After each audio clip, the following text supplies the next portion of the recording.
અહેમદાબાદ મિત્ર ન્યૂઝમાં આપનું સ્વાગત છે।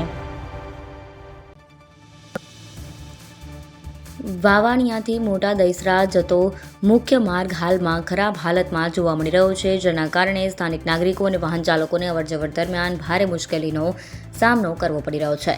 રસ્તામાં પડેલા ખાડાઓ અને ઉખડેલા સપાટી ભાગને કારણે અકસ્માતની શક્યતાઓ પણ વધતી જણાઈ રહી છે। વાહન ચાલકોનું કહેવું છે કે માર્ગ પર વારંવાર મરામતની જરૂરિયાત ઊભી થાય છે અને સમયસર દુરસ્તી ન થતાં મુશ્કેલીઓ વધે છે। કેટલાક વાહન ચાલકો તો આ માર્ગ પર જવા અંગે તોબા કરી રહ્યા છે, ખાસ કરીને વરસાદી મોસમમાં પરિસ્થિતિ વધુ વિકટ બની જાય છે। ચૂંટણીના સમયમાં વિવિધ નેતાઓ દ્વારા વિકાસ અને મજબૂત ઇન્ફ્રાસ્ટ્રક્ચરના વચનો આપવામાં આવે છે, જેના કારણે લોકોમાં આશા જાગે છે। હાલ નાગરિકોની અપેક્ષા છે કે સંબંધિત વિભાગ તાત્કાલિક ધ્યાન આપી માર્ગને કાયમી રીતે મજબૂત બનાવે। સ્થાનિક સ્તરે રજૂઆતો પણ કરવામાં આવી હોવાનું જાણવા મળે છે।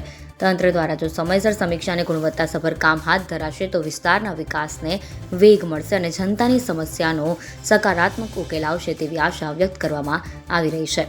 અહેમદાબાદ મિત્ર ન્યૂઝ રિપોર્ટ ઇકબાલ સાઈચા, માળિયા મિયાણા। અહેમદાબાદ મિત્ર ન્યૂઝની યુટ્યુબ ચેનલને સબસ્ક્રાઇબ કરો અને બેલ આઇકોન જરૂરથી દબાવો, જેથી દરેક મહત્ત્વના વિડીયોની નોટિફિકેશન તમને મળતી રહે।